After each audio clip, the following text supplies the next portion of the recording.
The anthropologist Malinowski in the 1920s, in an essay called Magic, Science, and Religion, wrote this: that in spite of all his forethought and beyond all his efforts, there are agencies and forces which one year bestowed unwanted and unearned benefits of fertility, making everything run smooth and well.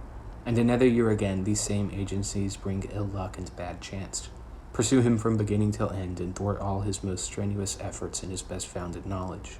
To control these influences, and these only, he employs magic. Thus there is a clear-cut division.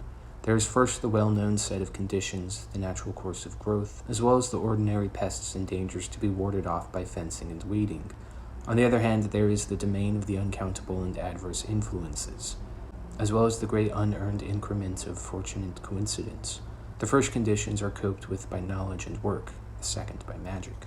The unaccountable and adverse influences, as well as fortunate coincidence, is explained by microorganisms. Thus, magic itself is a practice of trying to invoke, commune, and influence those forces.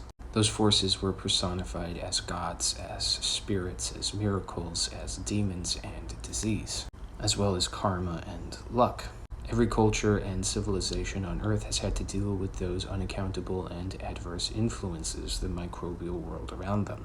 For the most part, those processes can only be seen through their byproduct, such as a disease, or through fermentation.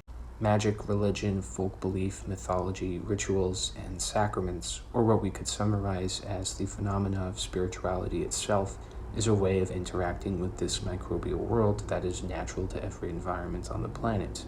There would be festivals and rituals honoring and invoking these gods, these spirits around them that would decide their fate, whether it would be a good year of harvest, whether disease would enter their home, whether their families would get sick, their crops would fail, their animals would survive. All of the everyday practices of life which had these invisible forces influencing them had to be met and dealt with. You had to invoke and find a way to commune with them.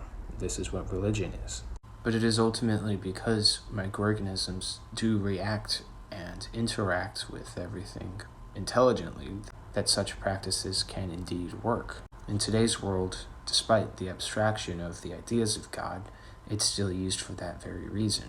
You pray to God to heal your cancer or your sickness. You pray that you get a better job. You pray that your family is safe, or you pray to find a lost item. And you pray for forgiveness of sins and wrongdoings in order to not have that uncountable and adverse influences. You're praying for fortunate coincidence.